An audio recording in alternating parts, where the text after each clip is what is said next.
Hi, I'm Jerry Parisi. Join Tom Mealy and Tommy Marr right here on Cablevision Channel 20 each week for an interesting episode of The Long Island View.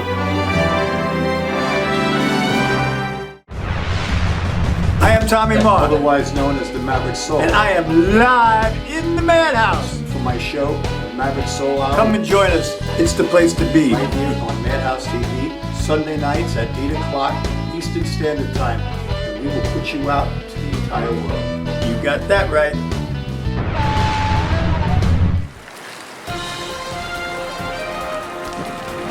Watch Legal Straight Talk right here on Long Island Public Access, Channel 20. Why are you playing with your toys? I watching Madhousetv. I am the ghost of Christmas past. But don't let me scare you off.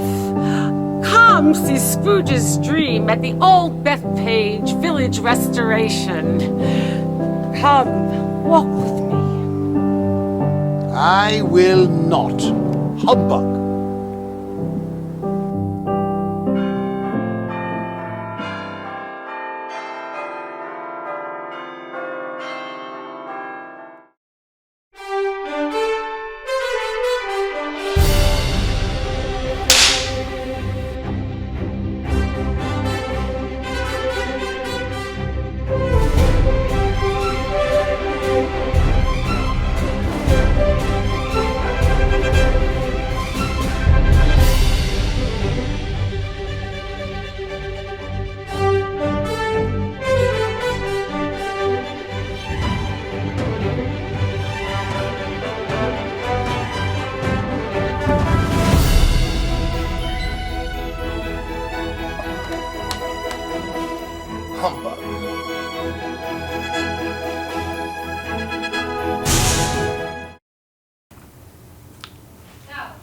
Hi, I'm Jerry Parisi. Welcome to the Filmmaker Show tonight. And we have I'm Michelle Parisi. Well, I was going to introduce her as Michelle Parisi. I could do that myself, dear. What if I did, if you dear? Then you would. Yes, my wife puts up with a lot, including TV shows. Before we begin, I just want to mention iTunesusa.com, which is Madhouse TV's radio show. Got a great little album here from Lisa. Lisa's last name I don't remember. Isn't it on the front of it? It should be on the front, but I just realized it's not. But either way, you should be listening to iTunesusa.com. And of course, don't forget Lip Wally and Phoenix. That's a great show. But speaking of shows and great things, we have tonight some great actresses, great actor. But before we begin, tell them about the Scrooge Group, dear. Well, we're going to be performing our Christmas Carol version called Scrooge's Dream. And She's an imposter. I am not an imposter. I am Belle. This is why my dear, a Scrooge, which accounts for his beard. Yeah, which accounts for my beard. And you want to know the lousy thing today? I got an amazing set of dates from Limitless. 6 days on set, a great shot, and just took it and realized that my Scrooge work is like in the middle of it. Now I have to call the poor casting companies like never going to use me again after this. Well, humbug. Yeah, really. Hey, you know what? With any further ado, let's talk about real actresses and actors. And with us tonight, Mr. Nick Nappy and, let me get their names right, Veronique Charlaka and Jennifer Charlene of the Skater Chicks movie. Whoa. What a great name for a movie. Yeah, awesome. I got to tell you guys that I have heard from Nick so much over the summer. I've gone to Nick's wonderful studios, and I actually met Nick at a place called the Batata Cafe, which is amazing. If you guys are in the middle of the island area, or really it's worth it if you're in Canada, drive down. On the North Shore. On the North Shore. Yes. You should go to the Batata Cafe. Right on 25A. It is right on Just 25A. east of Vernon Valley. Hold it, this sounds like a commercial. We're not allowed a commercial. But that's actually where I met Nick Nappy, and you did too. Right. We had a wonderful breakfast together, and all he was telling us about, besides the fact that he's in a million things as a feature player, he's done so many movies. I'll let him talk about that with you. Is these two girls' movie? So, without me talking any further, I'm past my quota of words. You are. Why don't you You're tell being us? fined now. Union thing, I'm being fined. Let's talk about ba-ba-da-bum, Skater Chicks. Go, Nick. Well, take it away. I'll Take start. it, Nick. Take it away. I met Jen. We were working on a TV show together, and she was telling me about this short film that her and Veronique were producing called Skater Chicks. And I'm working, as you know, on my own TV pilot. Yes, you are.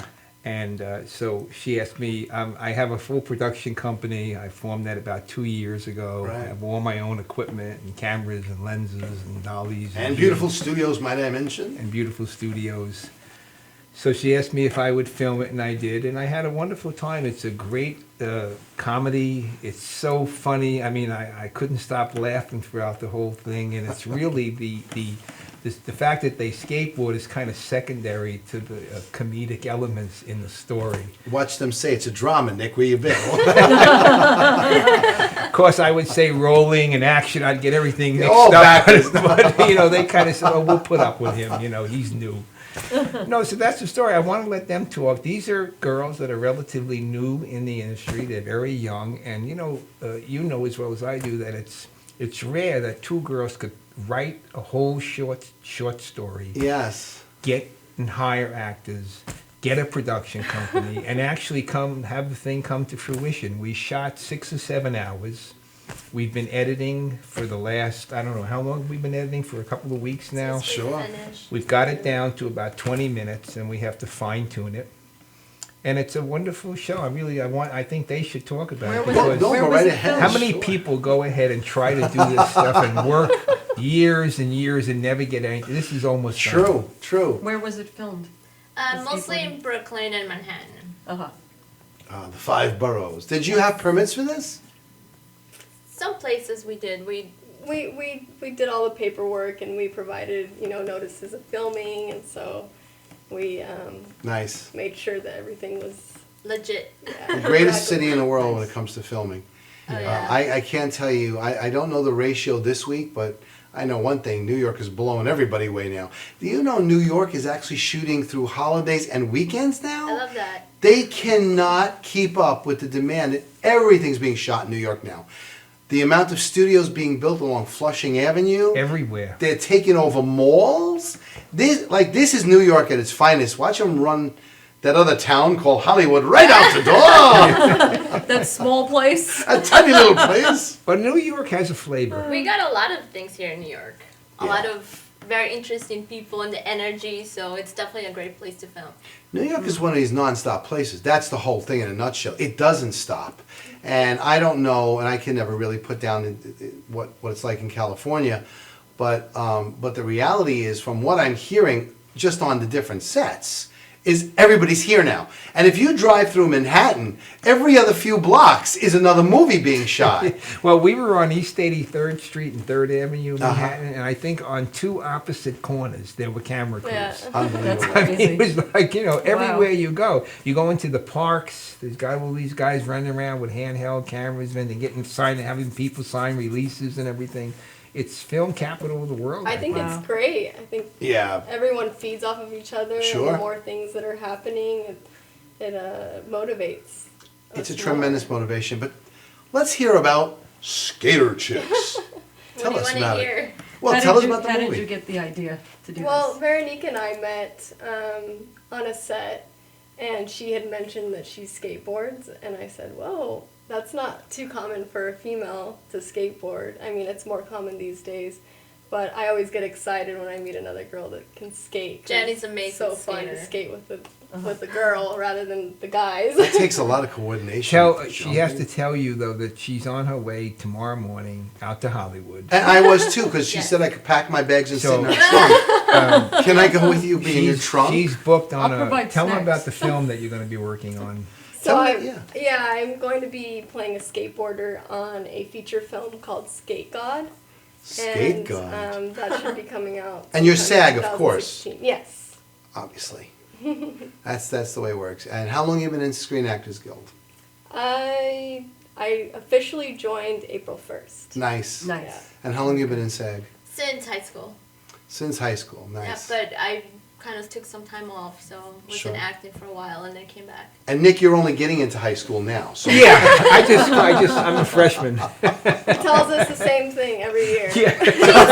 39 years old. 39. Every year on my birthday, how old? 39. 39 Wait, let again. me get something straight. You're 39, but you're still in high school, and you're Yeah. you're a freshman. What did you do wrong? He's getting caught up. I'm not in too all of bright. these. I'd obviously say action first, then rolling. Sure. They would say, wait, what did you say? I said, oh, yeah, I don't know what the hell I said. Just start doing something. All right, wait. We're getting off the subject. What is Skater Chicks about? Well, it's about two girls that don't really know who they are, and they pose as skaters. Eventually, they run into some girls that they see skating, and they see that it's possible to do it. It motivates them, and by the end of the movie, you see those girls skateboarding. That's so heartwarming and lovely. I don't think I could do that. I've watched skateboarders, and my son used to skate. My son Danny, he used to do skateboarding a lot. And to be quite honest with you, I watched the jumps. It's like, okay, I can't do that. As much as I'm not afraid to do it, I don't think my body will take it. It's just, it's only tacked and glued together with Once crazy you glue. start, it's very addicting. You can't stop. Oh, yeah? Mm-hmm. Honey, How long have you been skateboarding? I've been skating for 4 years. Uh-huh. And 11 years. 11 years. wow. Nice. I learned a lot of stuff from Jennifer. She's really good. Where do you skateboard, Jennifer? I mostly like to go to the Lower East Side skate park. It gets very crowded. A lot of skaters like it. So I try to get there early in the morning. To you non-New York City people, that's the Lower East Side. It's Yes. right under the Manhattan Bridge. Elliot. Right under the Manhattan Bridge. Yeah. That's great. That's a good thing. So, the girls you play as skaters in Skater Chicks, are you like them in real life, or are they different from you? There are things. They're definitely a little different. I think towards the end you see us coming out more in the characters. Nice. But we definitely are playing other people. Great. And Nick, what was your role other than yell out action? Oh, rolling. Oh, I forgot speed. Oh, wait. Well, let me Lights see. I getting was on? director of photography. Oh, good. I was director. I had to oversee the sound, Right. make sure everything. This is, I guess we'd say, they're not a low budget. It's kind of like a no budget film. No budget fiddle. But I'm very proud of the product. That We all had many jobs in the film, not just Sure. like actors or skaters. We're working on the editing ourselves Sure. actually, and did. we did many jobs, which is really really hard. Final cut but or super premiere? fun. Final cut film, yeah. That's one for Final Cut, folks. Nice. It's fun. It's been a great learning experience. And you shot all summer? Is that what the deal was? we started in September and we ended in November. We what about 8 days shoot? Yeah. Yeah. Well, that's we- not the summer. That's the Yeah, it was actually the Yeah. fall. the fall, right? How We much- met how in the much- summer. I think we met in August, and then I came and met. Right, because you told me Marie. when we were sitting at the Batata Cafe, you were telling me about that, but it was summertime. You were telling me. I think you were saying that you were Just starting, yeah. Right. I think I told you. We were supposed to start the end of August, and we couldn't get everyone on the same page. And so- paperwork, pre-production. There's a lot of stuff before starting a movie we have to do too. Sure. You How know. many people are in the movie? We have a lot of principals, like probably 19. Wow. Yeah, and there's extras too. Sure. A lot of extras. Why weren't we in the movie, dear? I don't really know. Why are we here? You'll That's be it. in the next one. We'll be in the next Skater Man 1. He falls. Actually, we should talk about the extension now. We're starting to work on. Extension? What's that? Well, we're starting to work on what will be a web series. Oh, nice. That I'm involved in, right? Yes. Yes. Yes. You're hired. It's sort of an extension of Skater Chicks, but it's about a group of people that live Right. in New York City and Yeah. just all the different happenings and And goings what kind of a on. character do you play? I'm actually I'm in this one. I'm playing an eccentric millionaire. Aha. Don't give too much. Oh yeah, I gotta keep. Talk about it. Giving yeah. away the whole No, thing. don't give away the... I'm playing an eccentric millionaire. Okay, good. Okay. Good. So who's going to be casting this? Key casting? Will it be Mike Comer? Really, Eye actor. Eye actor. Actually, isn't that off Screen Actors Guild? Yes. Yeah, eye actors off the screen. Those of you non-SAG people, you should join SAG. Yes, that's right. You can cast off eye actor, and the Screen Actors Guild will give you their blessing to work with them. God bless them all. And it will be a SAG production. It will be SAG. You can't do non-SAG. Nope. We're all in SAG. Yeah, we're all And SAG. most of the people in it were SAG, right? Yes. Yeah. Yeah, you gotta be. Not me. Not me, in case anybody was wondering. The extras were non-union. What? Oh my God, you had more than 56 people in the after law? That's awesome. So you did this whole skater chick thing, you filmed it, and what were some of the highlights of what you did that really worked, and what were some of the things that, well, boy, we're gonna do that again, that kind of thing? See, they didn't study. That's- I mean, everything worked out really well. I don't think we'd hit any bumps, which was amazing. I'd It say worked. little bumps. Minor. For our first rodeo, I couldn't have asked for anything better people to work with. I think from here it's just going to continue to grow. And Sure. So Don't we have a... Actually, the only bump. We have actually, we do have a clip. Let's ask Vicky if you'd be kind enough to run that clip. It'd be awesome. Here we go. Skater Chicks, the movie. This is Skater Chicks.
Wow, that was amazing. How do you do that without falling?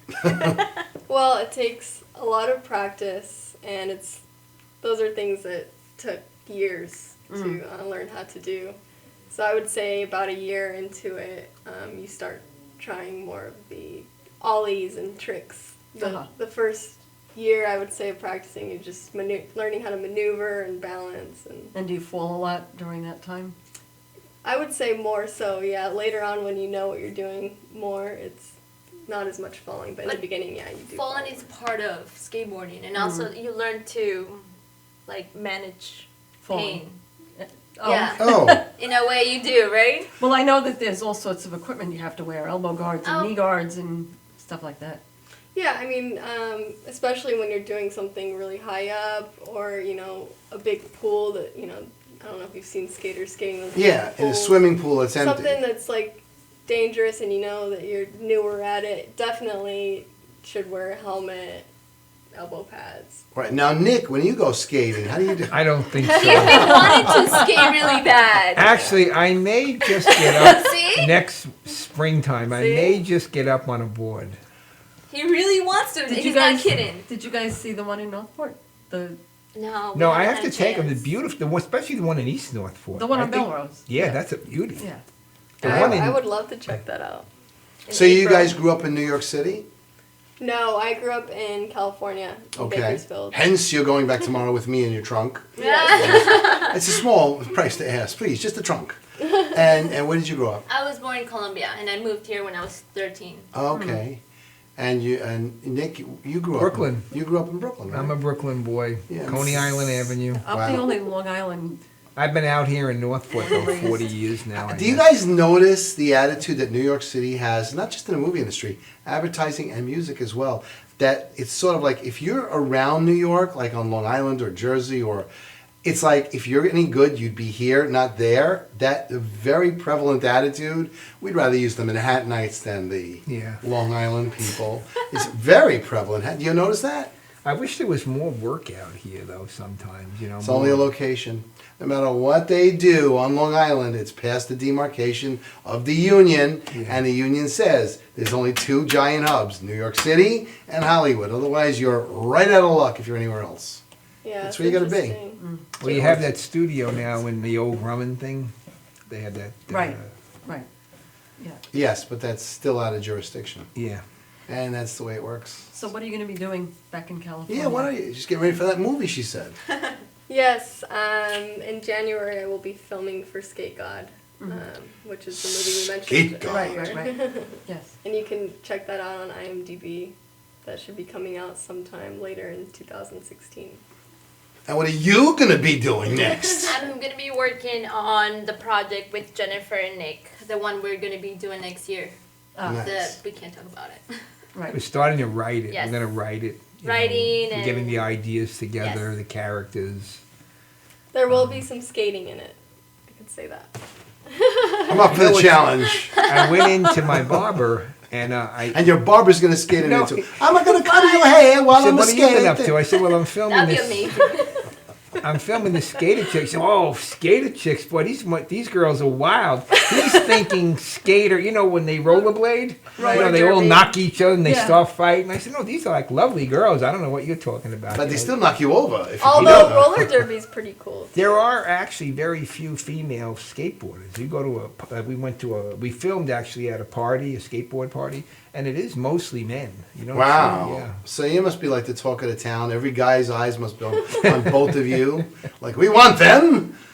Actually, they really want you to skateboard. That's what they want. Actually, it's interesting. There is a community of skater girls in New York, and one of the bigger companies is Femi Skate, and they set up dates where we all get together, and they put out flyers, Nice. skate events and stuff. And it's cool because when, like I said earlier, when you're skating with other females, it's a whole different feeling, more motivating. And Have you done any movies or TV besides Skater Girls?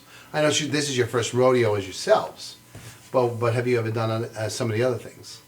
Yes, I have been in a web series with one of my friends actually that produced it. It's called We Are Stars. We Are Stars. And I've done some other small projects. And you? Yes, I worked on a few web series as well. I worked in, sometimes skits called Texters. I worked in some old movies, like indie films. I guess the most recent thing I worked to also was Lucky Number. It's a film that was released this year. I think it went to Tribeca Film Festival. And yeah. few stuff.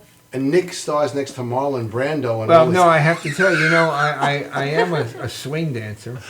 Yes, that's true. You are a And swing I was hired dancer. to swing dance in HBO's Vinyl, Yes. it's about the 1970s swing era and rock I was and in roll. Vinyl too, but I didn't see you because you were doing. Well, no, different it's coming out in January, I think. You know, it's so funny. I have no clue, but people keep telling me. I did a day in Vinyl too. The only thing is, 2 days, it's about 100 degrees, they're making smoke. Nice. And you're nice. retaking and retaking and retaking, so it's quite an ordeal, but it was fun. You know what? Every single day on a movie set is fun. I can't wait for the day you and I are on the same set. Yeah. I'm looking forward to seeing you and some of the other friends. And one thing I'll say, because we only got a minute or two left, is there a website or anything that we can see some more of your work, or will this be, just to give an idea to point to some direction? Yeah, the easiest Facebook. way would be Facebook. Or Skated Chicks movie and Instagram too. And So Skater Chicks movie on Facebook. Instagram. Instagram, honey, get that straight. Social that's media. why I was trying. Facebook. And what's the link for What's the- the one in There's a what's it called? Facebook page, Skater Chicks. A Skater Facebook. I Chicks. love that name. You Skater just type Chicks. that in, it'll pop So up. we're looking forward to see Nick Nappy and many different things that he's a feature actor. Vinyl is one of them, but you've done so much. Your resume is like from here to city corner. Oh, yeah. And ladies, I thank He's you very both. talented. I wish you a great, safe trip to Los Angeles. When you're there, let me know if the billboards are still there with my face all over them, because they said they may not be. And it's nice to see you. So, Veronique Charlaka and Jennifer Charlene, did I say that right? Very Charlaka. Charlaka Charlaka. and Cha. Charlaka. Charlarka. Cha- You have to understand. And Nick Nappy, Skater Chicks, ladies and gentlemen. Speaking of chicks and great people, thank you, Michelle, for being here with me tonight. I thank my friend Cheryl Dobbins, who's behind the scene. And, of course, those four eclectic, wonderful people who I absolutely love. To Tom Mealy, Vicky Mealy, the iconic Tommy Marr, and Janine Zerilli, thank you. We would not have Madhouse TV without you guys. And I will see you all soon. So if you're watching us on Madhouse, stick around. Next show's right next. If you're watching me on Channel 20, guys, we will see you next week at this time. Thank you, everybody. Good night. Don't forget Scrooge Group. Ah! Bah humbug.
Hi, I'm Jerry Parisi. Join Tom Mealy and Tommy Marr right here on Cablevision Channel 20 each week for an interesting episode of The Long Island View.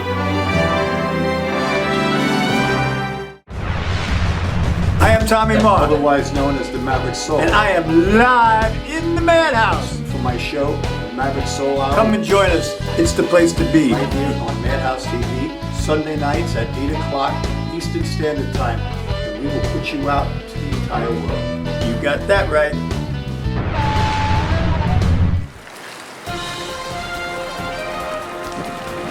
Watch Legal Straight Talk right here on Long Island Public Access Channel 20. Why are you playing with your toys? I watching Madhousetv.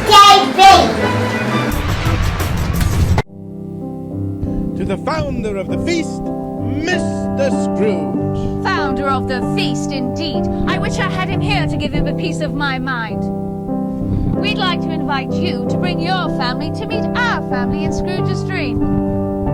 At the old Bethpage Village Restoration.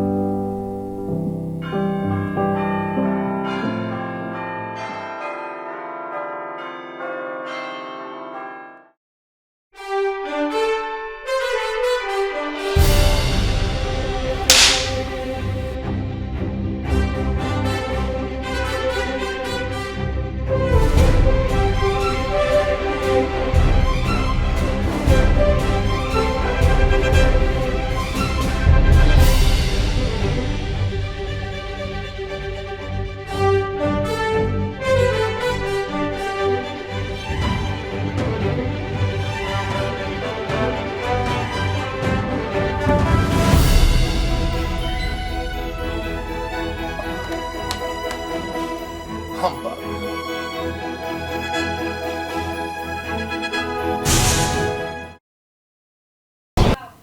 Hi, I'm Jerry Parisi, and welcome back, if you've been watching us before, to the Filmmaker Show right here at Madhouse TV. And if you're watching us on Channel 20, well, you wouldn't know what I'm talking about because that was last week then. But tonight, look what we got with us. My wife. Parisi. I was going to introduce you. Why did you introduce? You never introduced me. Introduce me. Let's see how you say it. This is Scrooge. Humbug, dear. Hence the white beard. And of course, we're playing at the Old Bethpage Restoration this weekend at Flavors Restaurant, Staten Island, and the Rockefeller Center Tree. We'll be singing 3 or 4 songs and being chased away, not because we don't have permits, but because we won't stay there. Anyway, who saw Legal Straight Talk a little while ago? Great show. Vito Bruno, right? Well, guess what I did, babies? I took both of the guests, Michael Kaufman and Vito Bruno, and I snared one of the best hosts in my book, Brett Harrison. Here tonight with you guys, so it didn't say it on the titles, but you know what? We got him for you now. We snared them all. We get them good. Right. Ladies and gentlemen, Legal Straight Talk's Brett Harrison, Michael Kaufman, one of his guests, and Mr. Vito Bruno, who owns a private detective agency. And this is going to be an interesting show. So the first thing I want to say is thank you guys, especially you, Brett, for sticking around. You are always busy. Amazingly. It's been a good day because I didn't get any coffee stains on my tie. That's how I judge my day That's now. a great measure of a good day. Hey, it works for me. And Michael, your coffee stains are covered by the blue stripes on your tie. Very nice. Thank you. And of course, camouflage. It is good. Strategic. Placed. And you always look. You're always Will I have dapper. another lucky day in my life. There you go. As we might So say.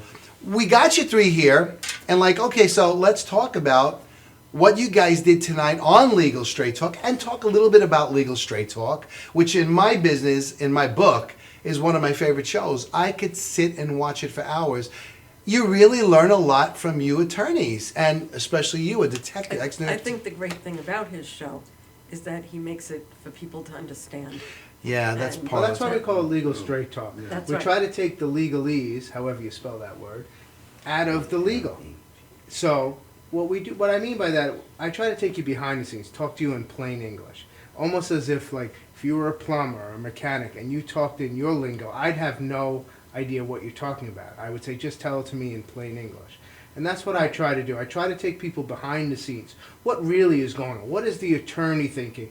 What are the issues that the client or potential client or the other side is thinking? do I need an attorney? And when do I need to hire somebody like Vito? Right, right. And let's go to Vito. Vito, you're a decorated ex-New York City policeman, sergeant, detective. No, I'm just going to go back a little bit on that. I didn't become a sergeant. I'm a detective. That's how I retired. Detective. Okay, that's how you retired. And a But general in the Civil War. General in the Civil War. Oh, that's another story. He was a Marine and he hit the beaches in Okinawa. That's another story. During Oh World my War God. II. We'll be here for a couple of months. And he used to play. And he played single A He's baseball. always played in it with the Boston Red Sox. Am I correct? Yes, exactly. 1963. Yeah, now I'm showing my age a little bit. On Wow. Now, Michael, you rode on the little boat with Washington when he first got here. Well, let me put it to you this way. I was steering the boat. That's why we hit Delaware instead of where we were supposed to hit. But we conquered the British anyway. New That was comedy last show. century. That was last century. By the way, I have to say about Brett, he's a good interviewer. He's a great I've been interviewer. interviewed before. Yeah. He really kept the conversation going. I didn't feel like I was on television. I didn't feel like I was on radio or anything like that. In Michael, fact, I you've been wasn't on radio. the Smith Sabatino show. You've You've been been on on a all lot. the shows. You participated in Here's to Us. Who are you kidding? You're one of the But lawyers. he is good at his interview technique. I didn't feel like I was being cross-examined, No, I which try is good. not to. Which is good. I learned that from my wife. You don't cross-examine. Yeah, you always lose that battle, though. You're always Right, overruled. exactly. Come on, So, who's the judge There's in the no family? appeal court. Oh, hell yes. Sometimes when you win, you lose. That's And right. sometimes when you lose, It's you called a definitely Pyrrhic victory. win. You never win. That's the lesson that I have learned. You never win with women. So you've been on TV, but Vito, this I actually represent that remark. As I said, I always lose. your first time on TV was last week. Correct. And you had your beautiful assistant with you, Tabinda Khan. Correct. Got it straight. And you were great. You kind of put together a situation with the criminal lawyer, Adrian DeLuzio. You talked about the different things that I guess are in the world as of today, and But a little bit about the Muslim world. Yes. And appearances, the difference whether if you wear a hijab or a burqa as opposed to a Muslim woman not wearing any of the traditional garb or traditional which she costumes doesn't. and so At least forth. I don't think she Right. does. Not the way I see her. And I wanted to get Tabinda's opinion. I want to get a former police officer's opinion. Right. And I want to get a defense attorney's opinion. But I wanted to make it real. And we just disagree, and I still disagree with some of Adrian and I disagree professionally, as well as Tabinda and I and Vito, all based on different experiences. And I'd like to probably bring that back a little bit more, topics that people are interested in. What really goes on behind the scenes from a police officer standpoint, from an ethnic woman, a Muslim woman, what they are thinking sometimes. And then from my standpoint, as a litigator, I mean, these are all factors that really do play into. Not everything is always neutral and justice and fair. And you have to explain play that it. on Legal Yeah. Straight Talk Right. as a show. You explain that. That's what I try to do. That's Right. my goal. And people are always, emailing and telling me some interesting things they'd like to talk about, as I learn a lot from my guests too. Right. And Michael, you're a guest tonight, but you've been on Legal Straight Talk with Tom, but now you're with Brett. And you talked tonight about the solar farms and a few other things he worked on, right? Also the casino, which you can't talk about till January 7th. There you go, the casino you can talk about. And what did you talk about tonight? Because that's when I was running around watching you. I actually didn't listen so much as I normally do because I had to prepare for this one. But Well, probably most of the conversation was based on what police tactics and what I do as a private investigator, what I did for as a detective in the NYPD, situations that occurred in the past and how I would have handled it or how I do handle it. But certainly enough, when we were here that time, that was the bad incident and tragedy in California. Yeah. It was the same night that we were the same talking night, about right, it. right. And of course now it becomes like very profiling nature as to the incident of who did it and how it was done, and kind of zeroing in on certain ethnic groups. And it becomes now a big topic out there. It's pretty tough. And I hope that they can get a lid on this thing, because it's starting to get a little bit out of hand, I think, and I'm afraid of it, because it's going to be very, very dangerous. You're talking stepping into like a mine with this kind of conversation. Sure. And it's dangerous because, like we talked about, the garments that are being worn by their religious groups, whether it be the Muslims or any other groups that have their own specific garments, especially with the Muslims, sometimes it becomes a danger factor because that's all you see on TV and you see during the crisis, during the war in the Middle East. And so you portray it, and when you see these people here, you kind of like almost kind of put it together that that could be a possibility too. And you're kind of stereotyping a lot in this fashion. However, it's something that you have to be warned about, you have to be looked about. And as far as detectives and police work, police are not totally trained into this thing.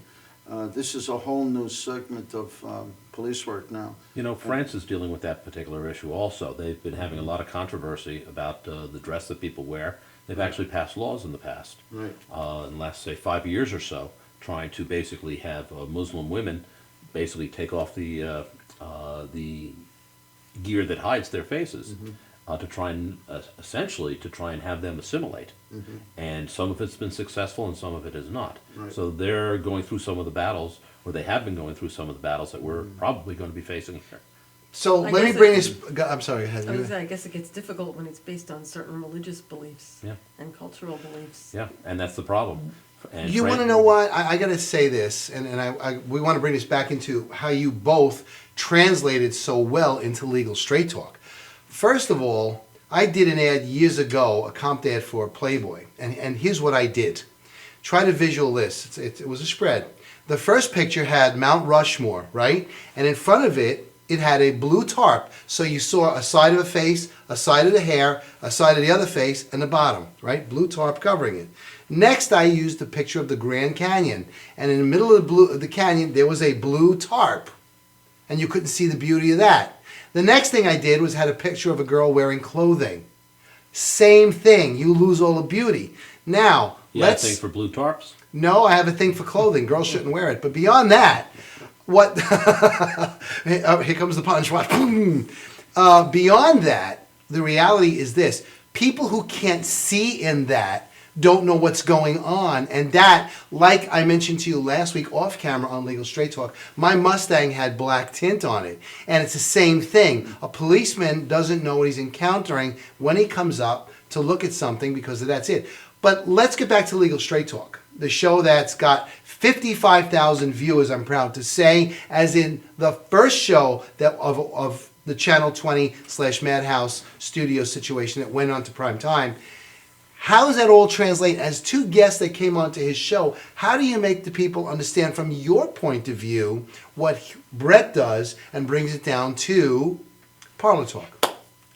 Well, you've got to be very, very straight in what you're saying. You also have to try and be, I think the right word for it is you have to be hitting the common denominator, in that you have to be understandable.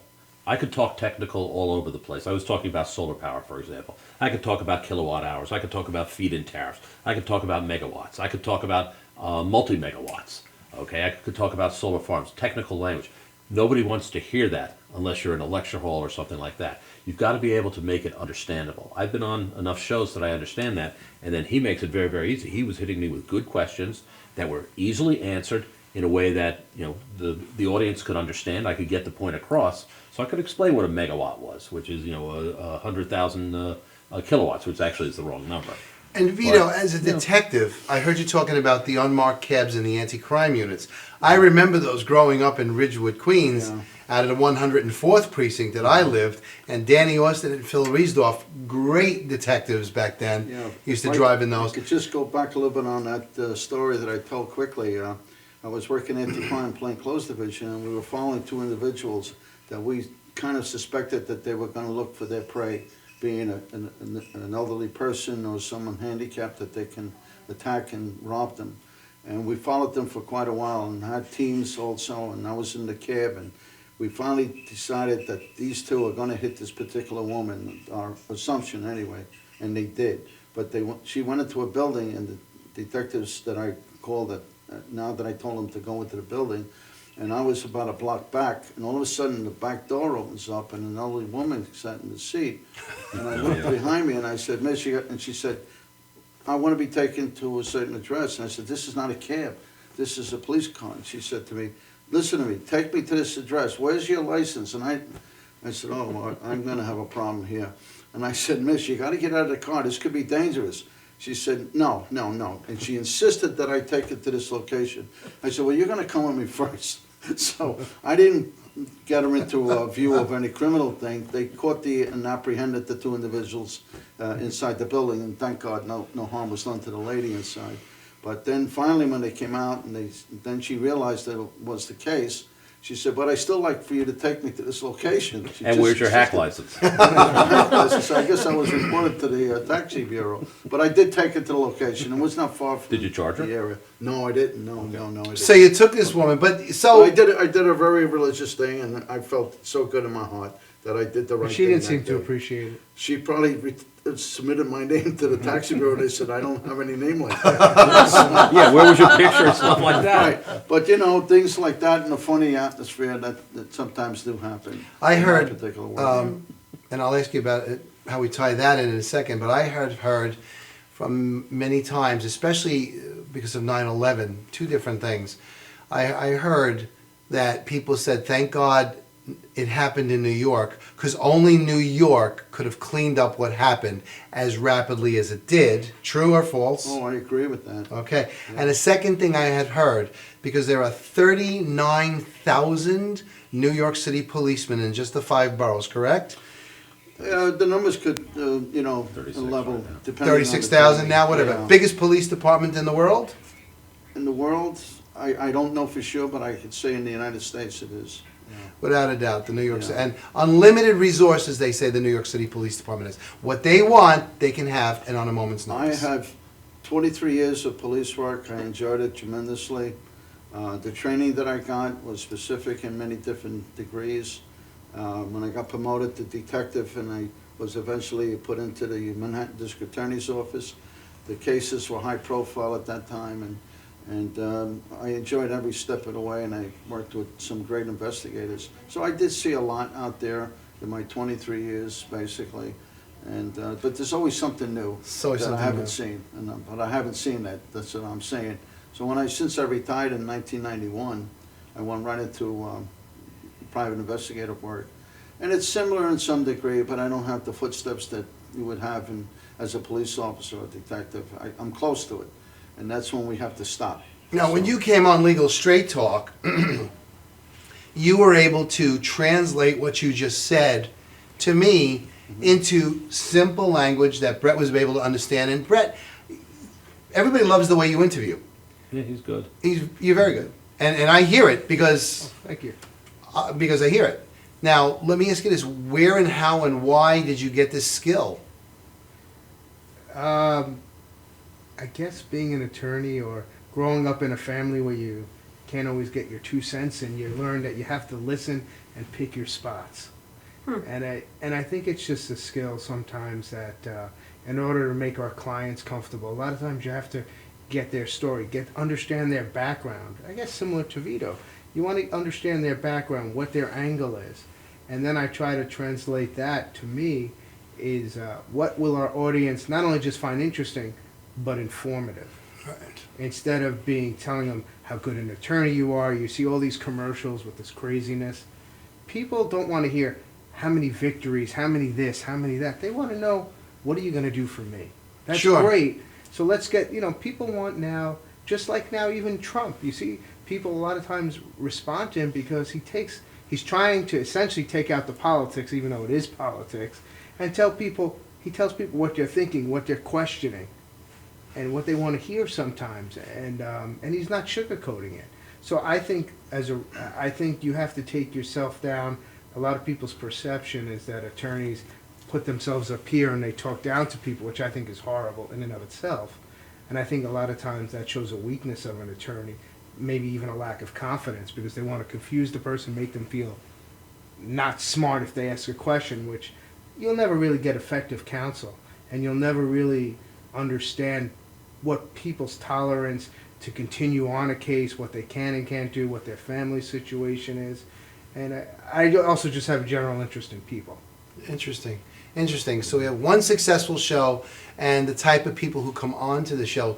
Mike, what's your take on it? You've been on a lot of things, and voiceovers. I mean, you're an attorney that also comes with a whole different toolbox. When you come on to the show, Legal Straight Talk, your third time on now, right? Third or fifth? Third, I think. Third. Didn't you do 2 and 2? You Well, might have done. frankly, I don't remember. All right, let's say it's his third. I could barely remember what happens 10 minutes ago. This is true. You That's able. also the effect of being an attorney. Yeah, it's true.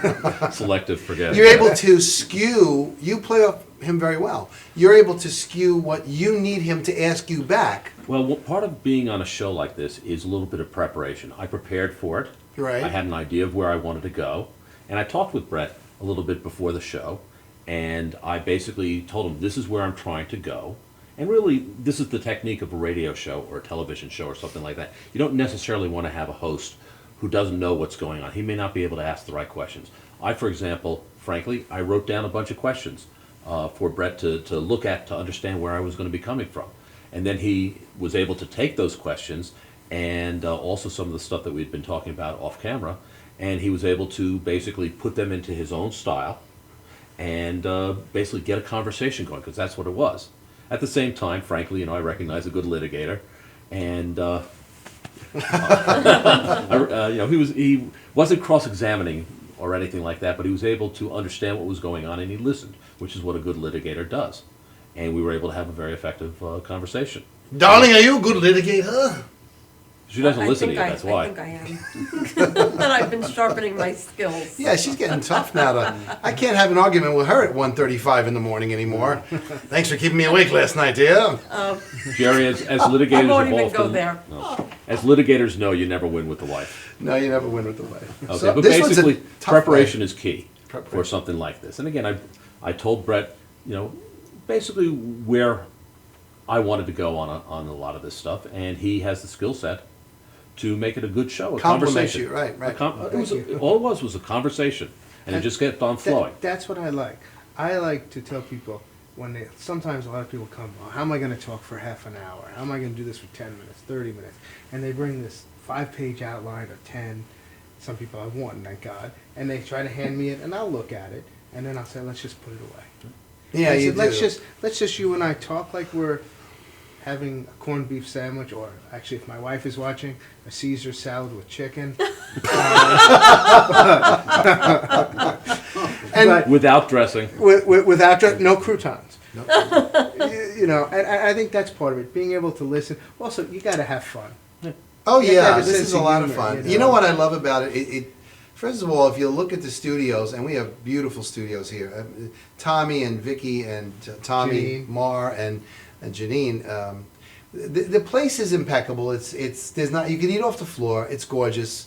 It's got the top of the line equipment, always changing. I don't think Tom Mealy will let anything get old, in my opinion. Never lets anything go. Where'd you get that from? Very attentive to detail. He is. He's Yes. good like that. And truth of the matter is, we couldn't have a madhouse without the four of them. But when this all comes together, there's a very, very creative feeling in here that I think allows all of us to go on and feel confident and bring this all out. So when you met Vito last week, how did you have Vito work with you? How did you prepare him for his first time on television? All I want to do is talk to Vito just about his background, where he's from. I'll always try to remember that. I know he's from, East Harlem. And then I know he moved not too far from there in Queens. I try to remember people's conversation and what they're about. That'll usually give me some idea as to which way to go with them. And Vito's easy to talk to. He's not shy. He really is. So he has that very comfortable. People trust him. The grandfather or the uncle or the trusted brother. So come on, look at that face.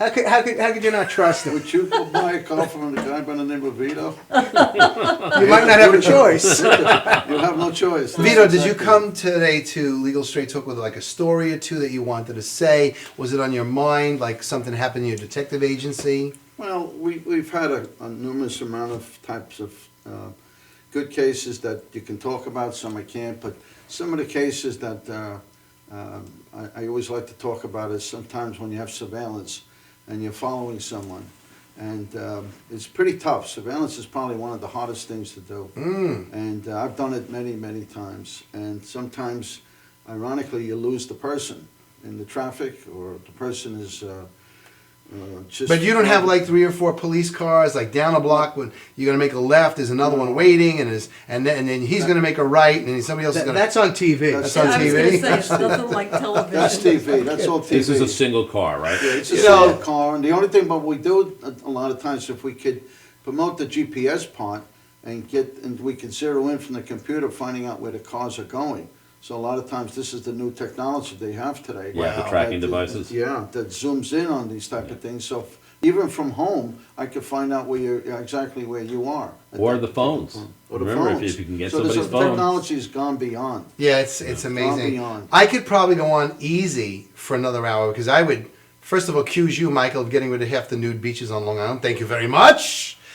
Thank you Sorry, very much. I didn't have them rebuilt, okay? I apologize, Jerry. And We've I gone could through probably this. go on with you, Vito, because I want to have you all back. Could I just say that Bruno Investigations is my company in Yes. Forest Hills, Queens? Bruno Investigations, Please, and thank you. that's a very good thought. I'm glad you brought that out. And of course, Brett from the Harrison Law Group. You hear Tom on the commercials all the time. You know, I want to thank all of you for coming by. It was a great show. I would love another hour of it because there's so much I could ask, and I can blame you for more things, Michael, like the 347 project and a couple of. I tried to stop that one. And Brett, we should really talk that soon. We're going to be doing a pilot for Legal Straight Talk on another level, which is going to have the man on the street and a lot of other things. Great new big pieces being worked on. You'll watch that. Of course, your detective agency is always available, Bruno I want to Investigations. thank you very much for having me You're on. very welcome. And remember, Bruno Investigations are always watching you. Ooh, they're watching. And with that, speaking of watching, watch us, the Scrooge Group. When is it quickly at the Old Bethpage Restoration? December 17th through 20th at 6 and 8 o'clock. See how she did that and I couldn't? And with that, Tom Mealy, Vicky Mealy, Janine Zerilli, and the iconic Tommy Marr, who sings really well. Thank you guys for having us here on Madhouse TV tonight. We'll see everybody next week, one way or another, dear. Good night. Bye. Good night. Good night.